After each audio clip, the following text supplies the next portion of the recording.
Bom, boa tarde. Meu nome é Tarcísio, eu sou o professor Tarcísio Aquino. Eu sou fisioterapeuta graduado em 2002 pela Pontifícia Universidade Católica de Poços de Caldas, no sul de Minas Gerais. E logo que eu me formei, eu já procurei fazer uma pós-graduação, um aprimoramento, na verdade, inicial, em relação à fisioterapia em UTI, intensiva.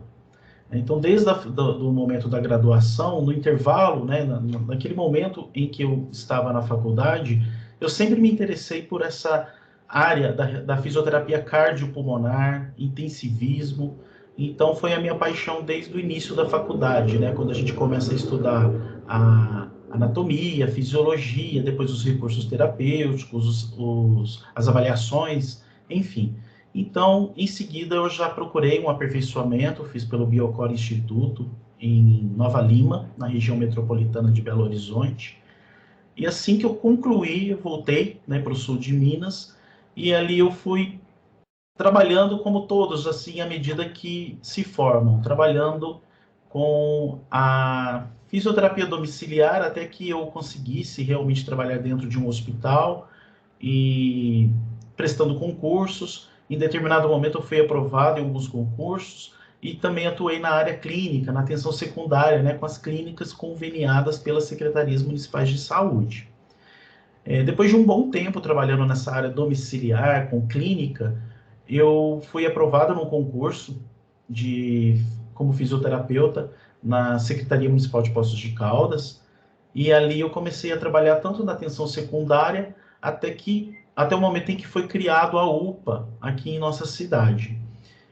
Naquele momento eu fui trabalhar como fisioterapeuta intensivista na Sala Vermelha, mas em paralelo eu já trabalhava em UTI. Então eu trabalhei no Hospital Santa Casa de Poços de Caldas, eu trabalhei também no Hospital Santa Lúcia, aqui em Poços de Caldas, que é um hospital de referência em cirurgias cardíacas.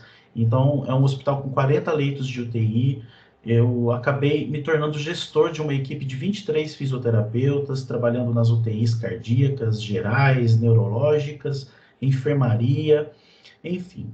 Até determinado momento que eu quis também seguir a carreira acadêmica, que também era uma paixão, que eu gosto muito dessa área docente. Então, eu já dava aula em algumas pós-graduações da área intensiva, mas eu finalmente pude realizar o meu mestrado pela Universidade Federal de Alfenas em Ciências da Reabilitação e desde então as portas se abriram como docente. Então hoje eu sou professor da Faculdade Pitágoras aqui em Poços de Caldas e além de ser docente na área da fisioterapia, eu também atuo como docente nas áreas básicas, como morfologia dos sistemas, em cursos como farmácia, enfermagem, nutrição, educação física, fisioterapia e assim, e outros cursos que de repente eu não me lembro agora. Mas então eu venho trabalhando com a docência e trabalhando também, né, ao mesmo tempo com a prática. E depois de determinado momento eu deixei a UPA e fui trabalhar num programa que se chama Melhor em Casa. É um programa conhecido pelo Serviço de Atendimento Domiciliar, e esse serviço de atendimento domiciliar ele trabalha com a deshospitalização dos pacientes. Ou seja, o paciente geralmente quando ele vai para a UTI, num tratamento mais intensivo, naquele momento ele começa a perder algumas funções. Então, quanto antes nós tirarmos ele do ventilador mecânico, mobilizarmos esse paciente para que ele possa voltar à sua funcionalidade, ou pelo menos muito próximo à sua funcionalidade prévia, então esses pacientes eles acabam ficando muito tempo no hospital. Então o SUS, o Ministério da Saúde, durante alguns anos, né, ele trouxe essa nova modalidade de atendimento domiciliar de média e alta complexidade, no qual o paciente ele é deshospitalizado por uma equipe multidisciplinar. Essa equipe é composta por médico, enfermeiro, fisioterapeuta, fonoaudiólogo, nutricionista, assistente social e psicologia. Bom, para o Ministério da Saúde, para a economia em geral, principalmente para a economia daquele hospital, isso é muito bem visto, porque aquele paciente que está hospitalizado, ele gera um certo custo. Mas, além disso, ele também ocupa um leito que, porventura, poderia ser ocupado por um paciente também mais grave. Então, esses pacientes que são deshospitalizados, eles possuem uma característica particular, são aqueles pacientes que já estão estáveis, precisando de cuidados assistenciais, como da fisioterapia, fonoaudiologia, nutrição, porém, eles ainda não vão para casa, não recebem a alta hospitalar por conta de alguns dispositivos. Eles continuam utilizando alguns dispositivos, como o ventilador mecânico, decorrente de um desmame prolongado ou um desmame difícil, oxigenoterapia e também alguns dispositivos como sondas nasointerais, gastrostomia, enfim, e requer um cuidado mais específico. Então, felizmente deu muito certo esse programa, né? Nós conseguimos deshospitalizar esse paciente, existe uma pactuação entre o programa e a administração clínica e a administração propriamente dita de um hospital, no qual nós fazemos reuniões e com que esse paciente consiga ser deshospitalizado e consiga receber a sua assistência em domicílio. Então, muitos desses pacientes, eles além de saírem do hospital com alguns dispositivos e com esses cuidados específicos, alguns pacientes também são paliativos, são aqueles pacientes oncológicos que não têm um prognóstico muito afirmativo, muito positivo, mas que podem receber o cuidado assistencial em casa, em domicílio, incluindo o possível óbito em domicílio. Porque o desfecho do óbito, quando inevitável, óbvio, nada melhor do que esse paciente estar em casa com o seu familiar. Hoje existe um mito, né, ainda, um tabu, né, que nós mesmos criamos ao longo das últimas décadas, de que o paciente geralmente tem que morrer no hospital. Mas se você pensar, alguns desses... puxar a memória lá da sua avó, da sua bisavó, né, às vezes nem a geração é tão grande assim, mas existem os casos, os nossos familiares, eles eram velados em casa, eles morriam em casa. Então, o Ministério da Saúde, esse programa procura trazer o quê? Essa humanização, o conforto de estar ao lado da família no momento do óbito, ao lado da família no momento de ser cuidado, mesmo que não evolua a óbito, claro, é o que nós objetivamos, né? O resgate da funcionalidade, principalmente para a fisioterapia. Então, isso trouxe, além da humanização, um desfecho legal, tanto econômico, quanto para o paciente, né? Estar no comodismo, no conforto do seu lar. E trabalhar com a humanização não somente está direcionada ao paciente, mas também a nós mesmos, os profissionais, e principalmente a família desse paciente, o cuidador, que é o coração do nosso programa. Por isso que uma das premissas do Melhor em Casa é trabalhar com o cuidado do cuidador, o treinamento do cuidador, porque esse cuidador é aquele que vai realmente ser o objeto de cuidado daquele paciente. Então, para o paciente ser deshospitalizado, ele precisa de um cuidador que possa se responsabilizar para os cuidados, as orientações da equipe multiprofissional, e para passar para a equipe multiprofissional também situações, eventos que possam estar acontecendo com o paciente para que a conduta seja diferenciada ou alterada. Muitas vezes, esses pacientes, esses cuidadores, eles devem ser treinados, conhecer alguns procedimentos simples que eles mesmos possam estar fazendo. Eu vou estar comentando sobre isso no decorrer da aula. E o interessante é que eles realmente se tornam o coração dessa assistência. Então, o nosso cuidado não é somente com o paciente, mas também com o ambiente no qual o paciente vive e o cuidador. É o que nós chamamos de cuidado multidimensional, baseando-se na avaliação multidimensional. A avaliação multidimensional, ela é mais tratada, aliás, ela é mais evidente no cuidado com o idoso.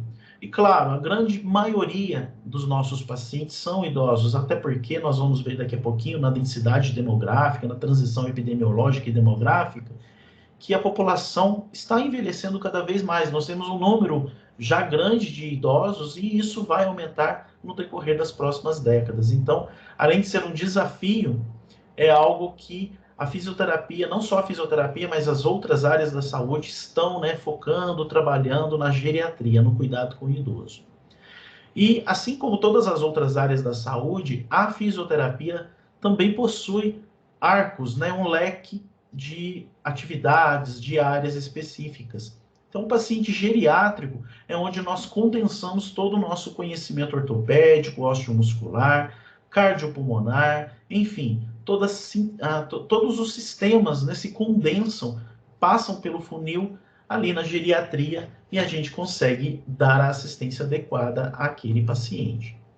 Mas o tema de hoje, né, no qual eu fui convidado para estar ministrando, eu aproveito, agradeço o convite, né, fico muito feliz pelo convite da professora Gisele para estar participando, né, dessa educação permanente, desse ciclo de palestras, e para mim é muito prazeroso falar com o que eu trabalho, né, e do que o fisioterapeuta pode se beneficiar com esse conhecimento. Na verdade, é um conhecimento que o graduando ele já adquire na faculdade, mas é muito importante que o profissional fisioterapeuta ele se empodere do conhecimento que ele adquire na faculdade. Né?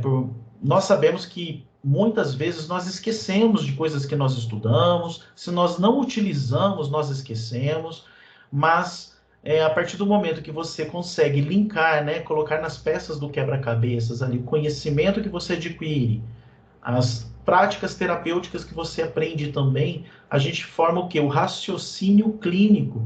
E isso é importante para você gerar resultado. Isso é muito importante para você se empoderar e trazer, né, ao paciente a funcionalidade de volta. Que o objetivo da fisioterapia é trabalhar com o retorno da funcionalidade, reabilitarmos este paciente.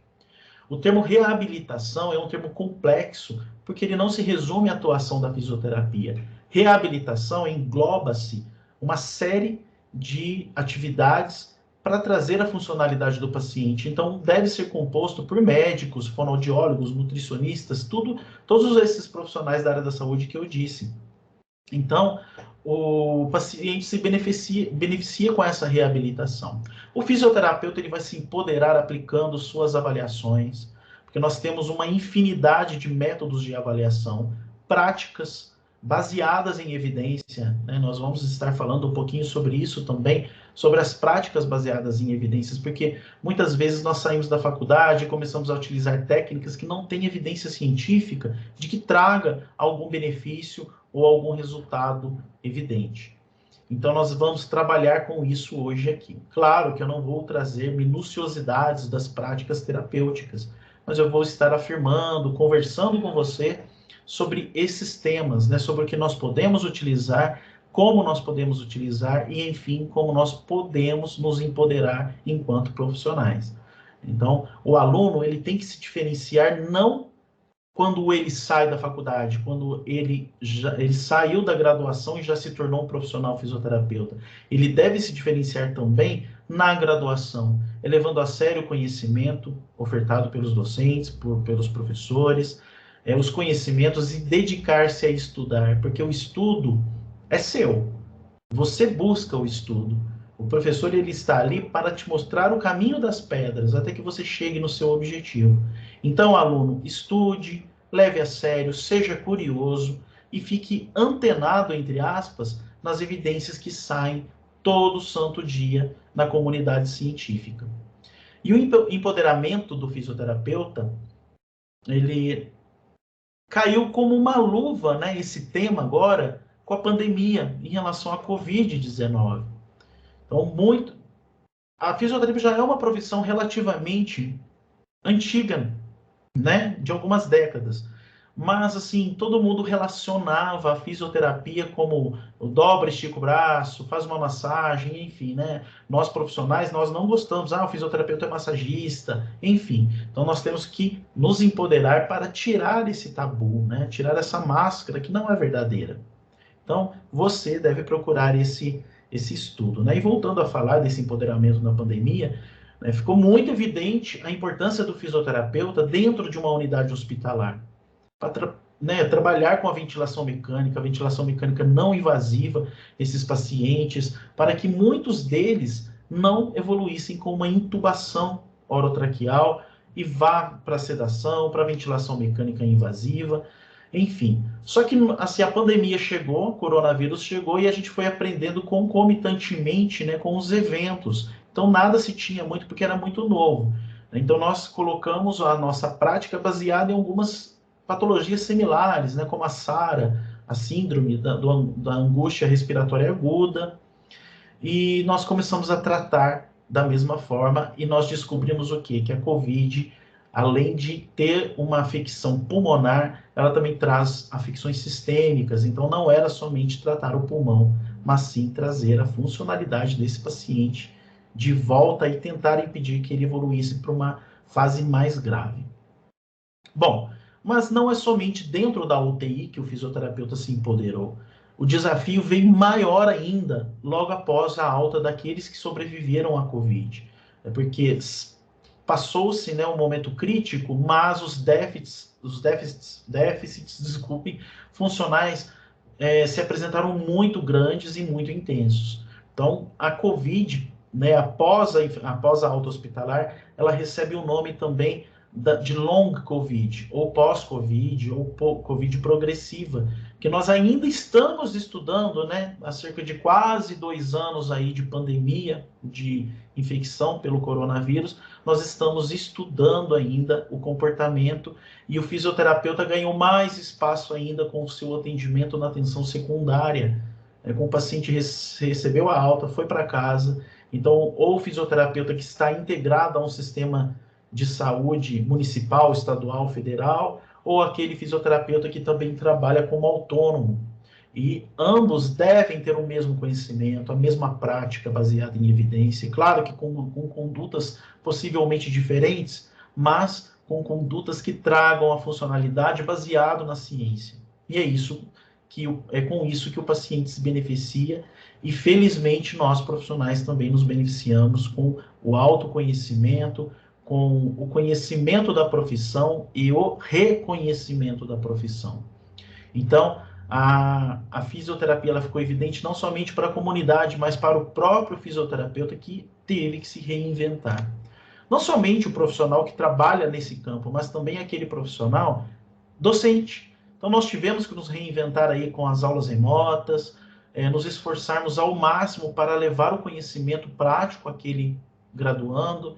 Então, a gente está vivendo num momento histórico, né, no qual a pandemia fez com que nós nos evoluíssemos como pessoas, como profissionais e também como indivíduos que conseguem, né, trabalhar com esse paciente e mostrar isso à comunidade. E nada melhor do que a era digital, que além das aulas remotas, teleatendimento, telemonitoramento, né, as inovações, nada melhor do que mostrar isso para a comunidade pelos meios digitais. Então, né, inclusive, eu trabalho com o Instagram, inclusive quem quiser me seguir, eu trabalho no YouTube com alguns vídeos, né, Tarcísio Aquino, ou no Instagram, Tarcísio Aquino também, @Tarcísio Aquino, eu trago bastante conteúdo relacionado à ventilação mecânica domiciliar, ao atendimento geriátrico, prescrição de exercícios, para a gente conseguir esse empoderamento, né? Então, nada melhor do que compartilhar conhecimento. E o fisioterapeuta, ele se empodera também, não somente trabalhando, mostrando o seu resultado, mas sendo parceiro dos seus colegas profissionais. Porque o respeito gera respeito, as mãos dadas trazem maior benefício para o paciente. Concorrência existe, óbvio, e deve existir, mas uma concorrência saudável, tá legal? Então eu vou passar um pouquinho agora do meu conhecimento da área que eu trabalho, espero que você tire bastante proveito disso. Fico disponível para qualquer pessoa que queira interagir comigo pelas redes sociais, tirar dúvidas, montar grupos de discussões, estou disponível para todos vocês, tá legal? Bom, então vamos lá. Já me apresentei, né, e o nosso tema, o que é? O empoderamento do fisioterapeuta baseado no meu trabalho, né, na ventilação mecânica domiciliar. O que o fisioterapeuta deve saber?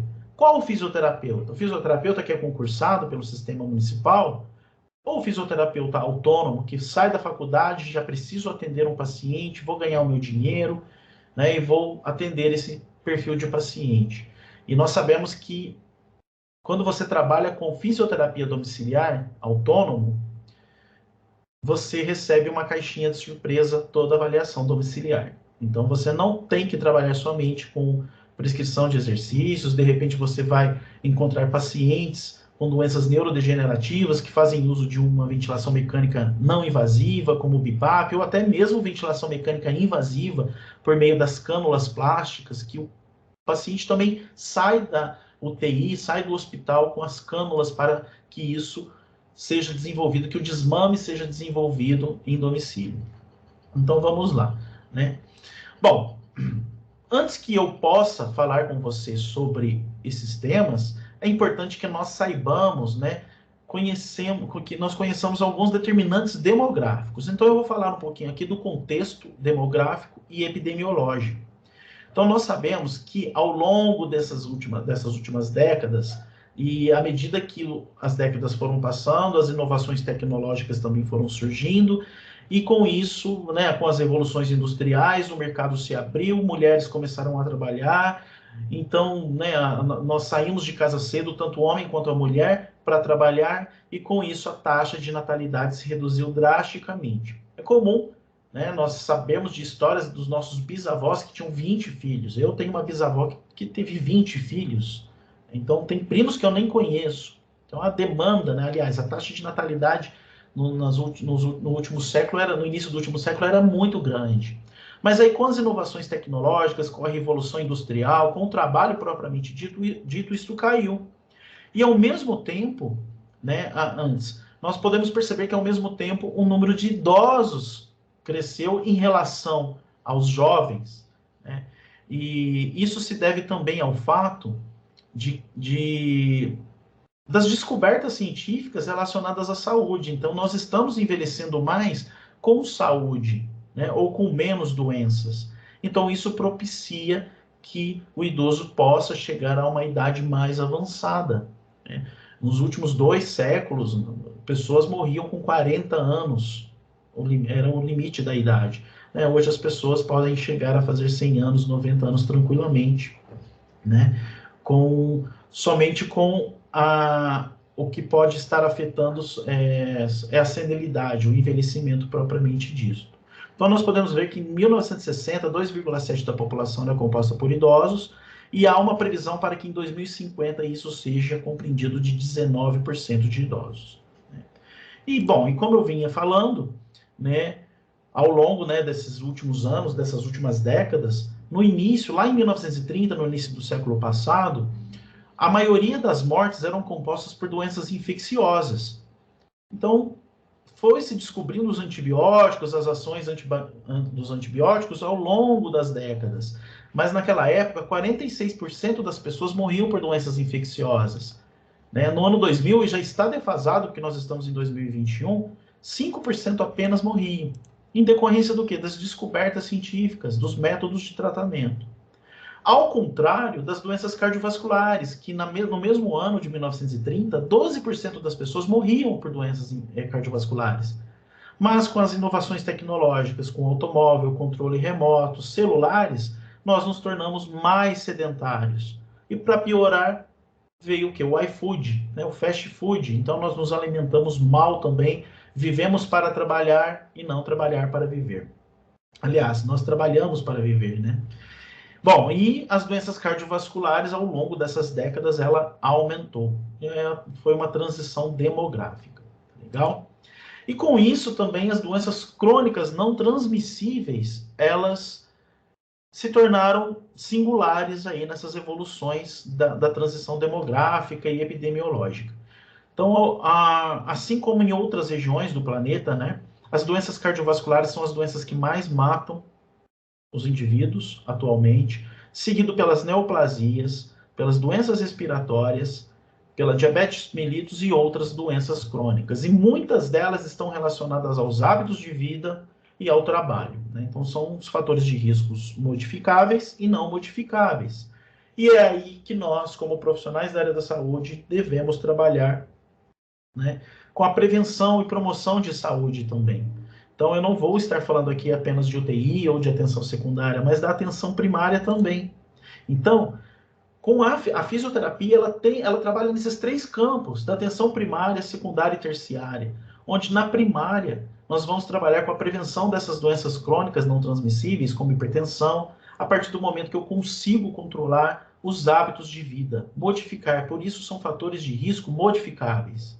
Então, essas doenças elas podem ser prevenidas ou surgirem com o paciente bem tardiamente. Então, o fisioterapeuta na atenção primária ele trabalha com a promoção e a prevenção. Promoção de saúde e prevenção de doenças. E aqui eu tenho uma imagem mostrando para você um grupo de fisioterapeutas trabalhando num posto de saúde, risco de quedas, explicando para os pacientes como prevenir o risco de queda. Lembra que eu falei da avaliação multidimensional? O fisioterapeuta já chega na casa do paciente, já observa o ambiente. Tem antiderrapante, tem base para o paciente segurar no corrimões, enfim, tem muitas escadas, o que é possível para eu fazer para reduzir as quedas, o que é possível para eu reduzir as doenças crônicas não transmissíveis. Por isso, o fisioterapeuta ele não tem que trabalhar somente com os recursos que ele trabalha, mas também com a parte cognitiva. Hoje em dia nós trabalhamos, além do fortalecimento muscular, exercícios cognitivos com cores, com lembranças, com memórias, porque o exercício favorece também essa reabilitação cognitiva, principalmente para os idosos. Bom, da mesma forma, o fisioterapeuta também trabalha com atenção secundária. Né? Ali na reabilitação propriamente dita, vamos dizer que esse paciente sofreu uma queda, foi inevitável, fraturou o fêmur. Então, ali ele foi encaminhado para a fisioterapia, na reabilitação, nas clínicas de fisioterapia. Podem ser municipais, podem ser filantrópicas e podem ser particulares. Então, você que está se formando, você tem uma gama de possibilidades de trabalho, né? Mas vamos supor que esse paciente também ele evoluiu com um tromboembolismo pulmonar, que é muito recorrente, é muito comum em pacientes que possuem fratura de fêmur. E aí nós sabemos que isso foi lá para a artéria pulmonar, ocluiu a artéria e aí prejudicou que a troca gasosa, a chegada do oxigênio no capilar. E aí esse paciente foi para a atenção terciária, no tratamento intensivo de alta complexidade, com a ventilação mecânica invasiva, com os médicos atuando com os corticoides, enfim, uma gama de recursos terapêuticos. Então você começa a perceber que esse paciente ele faz o quê? Ele pode transitar por essas atenções do mesmo modo que o fisioterapeuta também transita por essas atenções.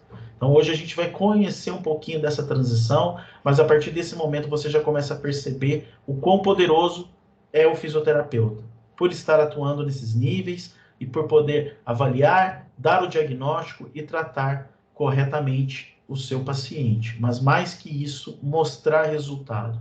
Hoje em dia, os fisioterapeutas já estão se conscientizando de que uma avaliação bem feita e coleta de dados quantitativos são essenciais para o seu trabalho, para o seu empoderamento.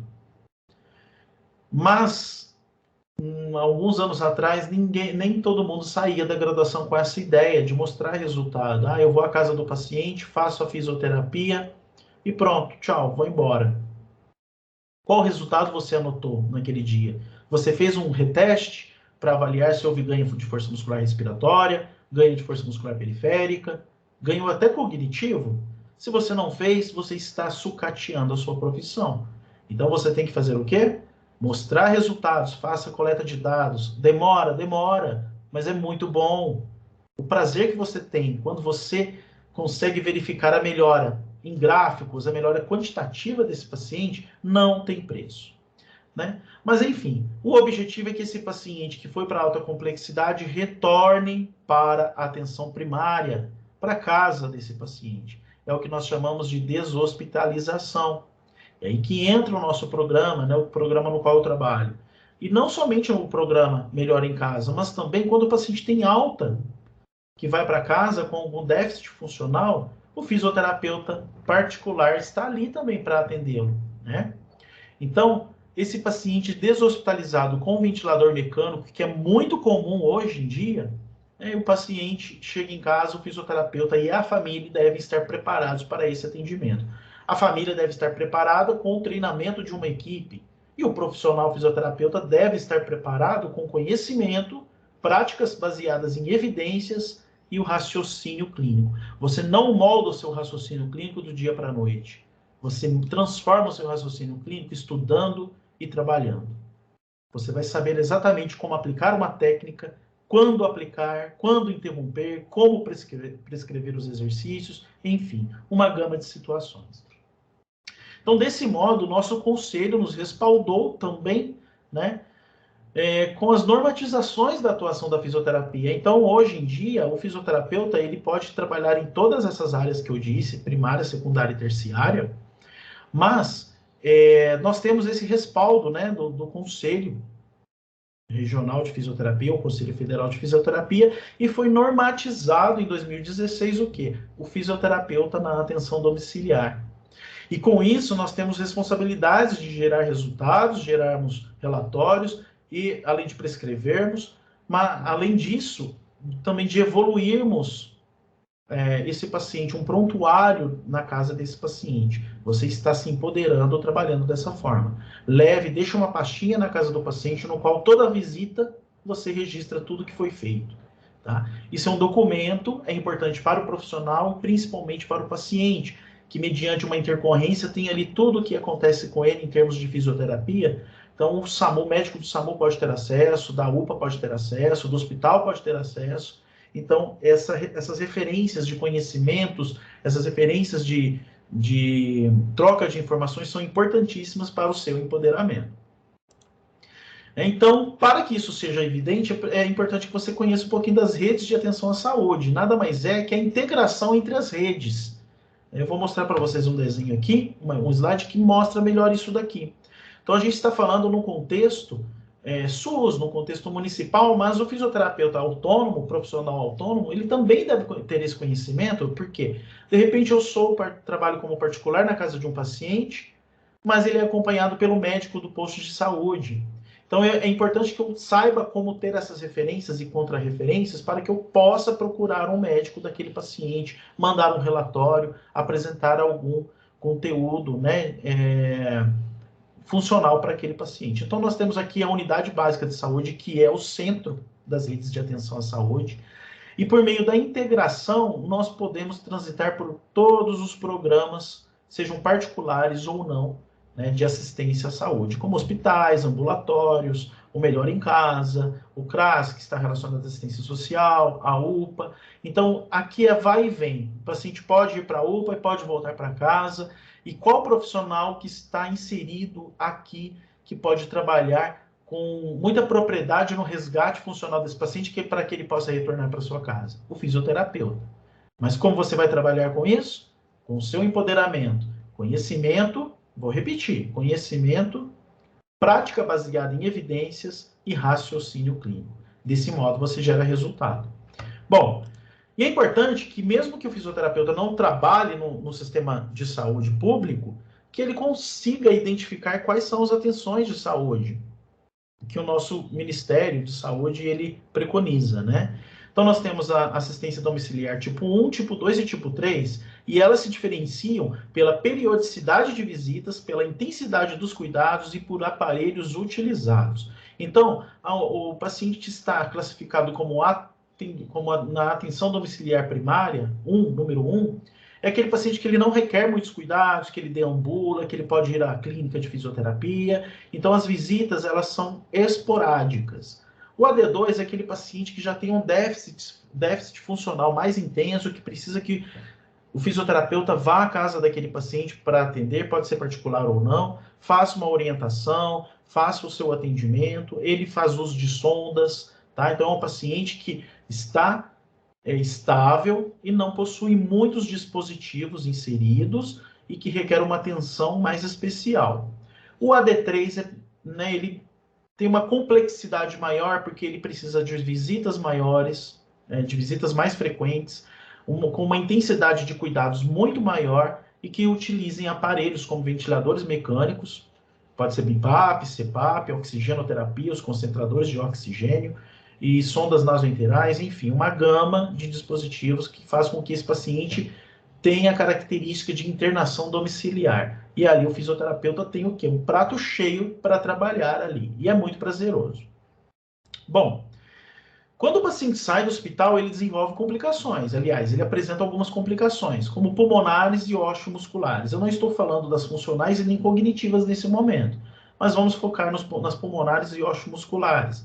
Então, eu tenho o decréscimo da força muscular respiratória e, consequentemente, da função pulmonar. O paciente ele tem uma dificuldade maior para manter a sua ventilação, tem uma fraqueza diafragmática, no qual eu preciso, para ter função pulmonar preservada, né, para que eu tenha essa hematose, essa troca gasosa de modo efetivo, e as complicações osteomusculares. Então, eu tenho queda também da força muscular periférica. O paciente se encontra fraco, pode ser sarcopenia, fraqueza muscular adquirida na UTI, enfim, consequentemente, eu também tenho o quê? Alterações de sensibilidade.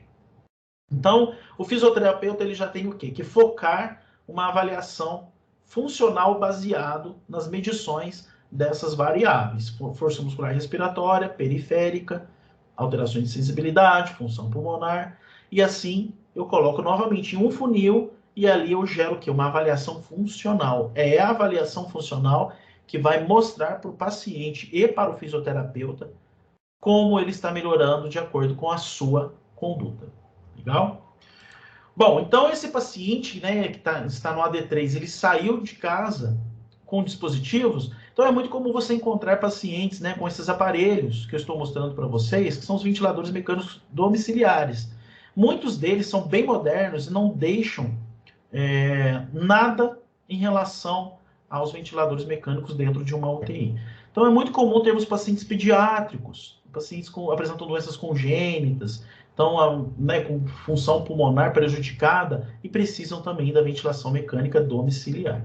Eu estou falando da ventilação mecânica domiciliar, mas esse paciente, né, pode vir com sondas, mas isso é um quesito de outras áreas da saúde, como outros profissionais, como enfermagem, por exemplo. Bom, e quais são as indicações da ventilação mecânica domiciliar? Doenças pulmonares, pacientes que evoluindo com doença pulmonar obstrutiva crônica, fibrose pulmonar, pneumoconioses, hipertensão pulmonar, tromboembolismo pulmonar, SARA, paciente que ficou muito tempo internado em UTI. Então, eles têm o quê? Um decréscimo na função muscular respiratória e, consequentemente, funcional. Então, as indicações pulmonares são essas. Nós temos também indicadores, né, neurológicas, como lesão do nervo periférico. Então, podem ser situações hereditárias ou adquiridas, como algumas doenças, como vocês conhecem na faculdade, como Charcot-Marie, doenças neurodegenerativas, como a esclerose lateral amiotrófica, síndrome de Guillain-Barré, etc.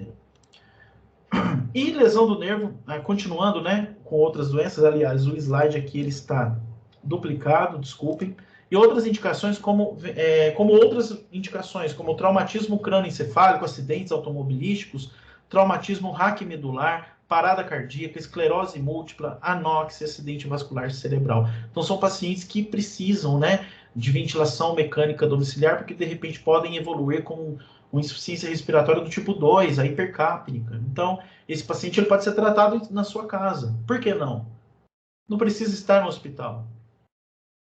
Mas isso faz com que você, fisioterapeuta, tem que se empoderar, tem que ter esse conhecimento.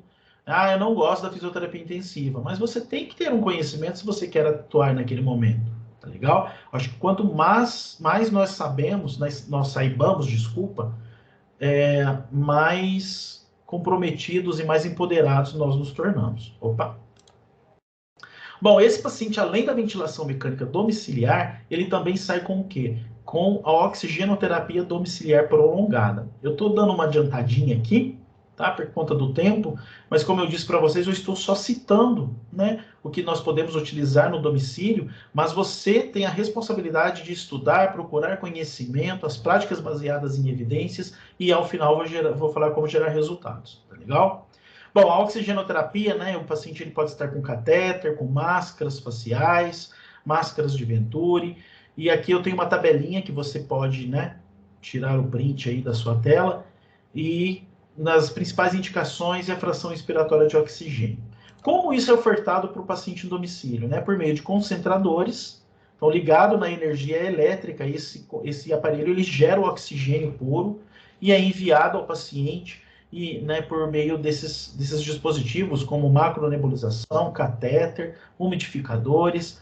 Enfim, nós temos também os cilindros, né, os torpedos, mas eles são indicados para transporte. E é importante também que o cuidador profissional, o paciente saiba que é um material inflamável e é muito perigoso.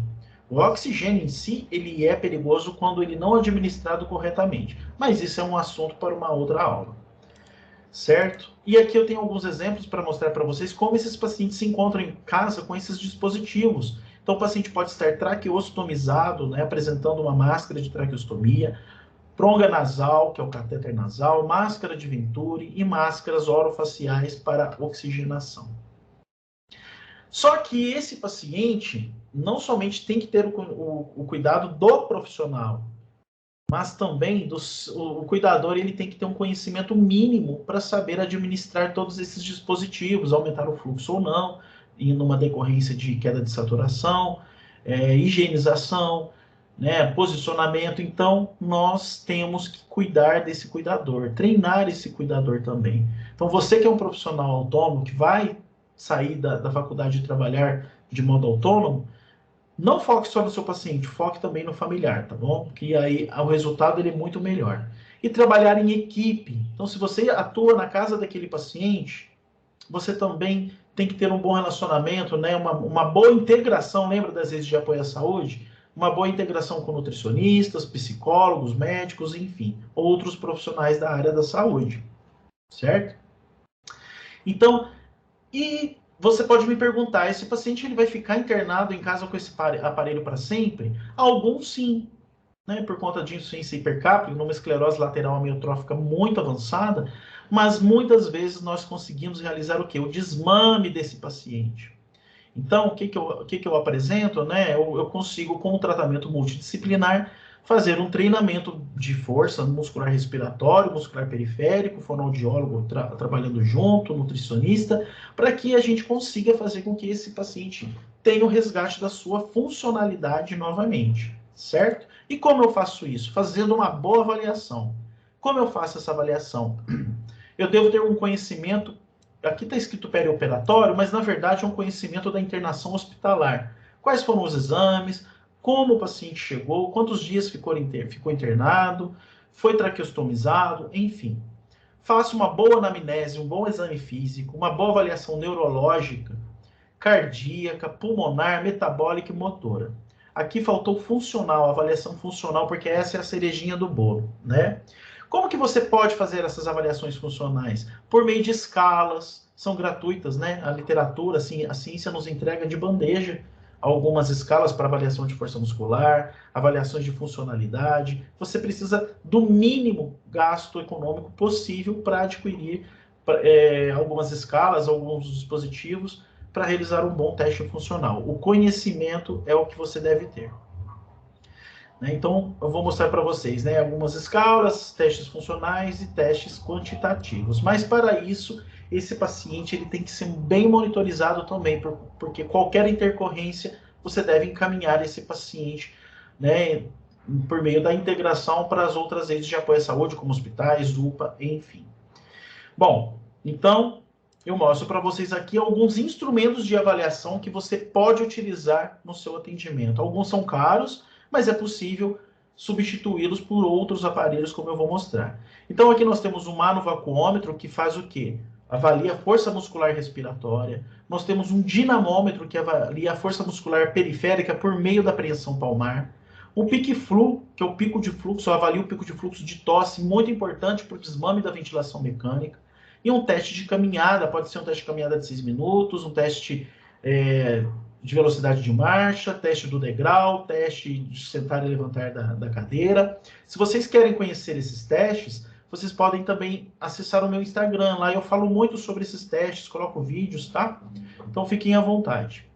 Então, você deve fazer esses testes, tanto na admissão, e aí você vai aplicar algumas técnicas baseadas em evidência, e faça uma nova reavaliação em seguida e até o momento da alta. Então, você deve estruturar sistemas de avaliação e reavaliação para gerar resultados. Saber se esse paciente ganhou força muscular periférica, força muscular respiratória, pico de fluxo de tosse e caminhou por uma distância maior de acordo com o seu tratamento, né? Então, aqui nós temos aqui eu apresento para vocês também o pico de fluxo. Então, o paciente ele tem que ter uma oclusão nasal para não ter escape de ar. Ele vai aplicar uma força expiratória. Eu vou saber quantos litros por minuto ele tem de pico de fluxo, né? Eu avalio a função pulmonar. Como eu disse, eu não vou dar detalhes, mas eu estou mostrando para vocês como você deve se empoderar obtendo esse tipo de dispositivo para trabalhar na sua avaliação domiciliar. Para avaliar a capacidade funcional, eu posso estar avaliando por meio do teste de caminhada de 6 minutos, mas, enfim, existem outros, como eu disse. Teste do degrau de 6 minutos, teste de velocidade de marcha, de sentar e levantar da cadeira. Então, a gente vai aplicar o teste baseado na incapacidade funcional daquele paciente, porque muitos deles não conseguem nem se levantar da cama. Então, se ele não se levanta da cama, eu vou deixar de aplicar teste funcional? Não. Existem escalas que avaliam, né, as medidas funcionais, aliás, a sua capacidade funcional, como a MIF, por exemplo. Bom, então, anotem aí MIF, medida de independência funcional, teste de caminhada de 6 minutos. Nas suas dúvidas, procurem as literaturas, os livros, né? Procurem as redes sociais, existem muitos profissionais mostrando como isso se realiza, inclusive eu. Bom, e aqui nós temos também a dinamometria, que eu avalio a força muscular periférica. Ah, mas eu consigo determinar se o paciente ganhou força muscular periférica só pela força de preensão palmar? Sim, a literatura e a ciência nos mostram que tem uma correlação muito grande com a força de preensão palmar com todo o resto da musculatura esquelética. Então, se eu ganhei força na preensão palmar, eu também ganhei força de quadríceps, de diafragma, de outros músculos aí, né, que trabalham com essa contração esquelética e funcional. E, além disso, é interessante você aplicar um questionário de qualidade de vida antes dos seus atendimentos, durante e após, para o paciente ele ter uma percepção de como ele melhorou, do quanto ele melhorou. Então, existem escalas aí de qualidade de vida, existem escalas específicas para determinada patologia, mas nós temos uma escala, um questionário genérico, que é o SF36. Muitos de vocês aposto que conhecem, que já conhecem. Então, ele avalia a capacidade funcional, aspectos físicos, dor, vitalidade, saúde mental, enfim, uma série de domínios funcionais com que a gente pode avaliar que a nossa terapia teve um resultado positivo ou não com aquele paciente. Então, você já está percebendo o quê? Que eu devo aplicar uma avaliação minuciosa. Então, nem que você gaste 1h30, 2 horas no seu primeiro atendimento, mas faça uma avaliação, porque vai ser fantástico o retorno que você vai ter quantitativo, né? Então, eu tenho outros meios também de avaliar, por exemplo, as intercorrências ou as percepções, as intercorrências que acontecem durante a terapia. E a escala visual analógica ou o algômetro, ele pode determinar se a percepção subjetiva da dor está melhorando com aquele paciente. E aí você pode relacionar com a sua conduta terapêutica. Eu gosto muito de utilizar, porque quanto mais parâmetros eu tenho para a evolução do paciente, melhor. Certo? Bom, e com isso em mãos, né, se você fez uma boa avaliação respiratória, uma boa avaliação cardíaca, né, direcionando o seu tratamento para a reabilitação cardíaca, como eu disse, eu não estou passando técnicas, eu estou passando como você pode se empoderar por meio da avaliação. Como o tempo é um pouco corrido, não dá para a gente trabalhar minuciosamente com cada uma delas, né? Mas é importante que vocês saibam, eu estou mostrando o caminho das pedras aqui para vocês. Mas quais são as terapêuticas baseadas em evidência hoje em dia, né? A mobilização, no sentido de treino resistido e treino aeróbico, fortalecimento muscular com dispositivos lineares, como o Threshold ou o Power Brief, cicloergômetros, a expansão pulmonar, né, por meio de empilhamento e EPAP, para a gente trabalhar também a expansibilidade pulmonar, mas não somente a expansibilidade pulmonar. Num desmame de traqueostomia, por exemplo, eu trabalho com a pressão supraglótica, é um trabalho assim bem vinculado à fonoaudiologia. Então o paciente às vezes ele não consegue retirar a cânula metálica porque ele tem uma obstrução das vias aéreas superiores. Então o fisioterapeuta junto à fonoaudiologia trabalha com essa reabilitação por meio desses recursos. E aqui tem algumas referências, principalmente voltadas à fisioterapia cardiopulmonar, que mostram para vocês como a gente pode estar trabalhando. legal? E lembrar sempre da humanização, tá? Trate bem o seu paciente, respeite as vontades do seu paciente, os limites do seu paciente, da família, que isso é muito importante, tá bom? Aproveita, toma um cafezinho, um bolo que eles dão lá na residência, para comemorar o quê? O seu empoderamento a partir de agora como fisioterapeuta. Quero que você saia dessa aula de hoje não com o conhecimento, mas com a ideia e a consciência de que a avaliação não é a cereja do bolo, mas é a parte principal do nosso tratamento. Porque a cereja do bolo é o quê? É o ganho funcional do paciente. Você mostrar que teve um ganho, tá bom? Então, baseado nisso, você tem que ter o quê? O conhecimento, sabe interpretar exames, conheça a fisiologia, a morfologia, para desenvolver um raciocínio clínico. Se você sabe ler avaliar uma imagem de radiografia, se você sabe interpretar um hemograma, porque os fisioterapeutas também devem saber entender como avaliar um exame laboratorial, né? Você vai fazer o quê? Aplicar uma técnica terapêutica baseada em evidência segura e eficaz para aquele paciente, anotando nas suas avaliações sistemáticas os resultados das variáveis. Você percebeu que com escalas e testes eu consigo colocar em números, inclusive a percepção de dor, que é subjetiva. Tá legal? E aí você faz o quê? Gera resultado, gerando um gráfico, um relatório e divulga para o seu paciente, faça os relatórios, anote no prontuário, mande um relatório para o médico que acompanha, para a enfermeira que acompanha, para a equipe toda, para a família e divulgue o seu resultado. Desse modo, você vai sair da faculdade empoderado já para estar sabendo como atuar, como administrar, ter uma gestão pessoal e profissional assim que você sai da faculdade, tá legal? É isso que eu queria passar para você.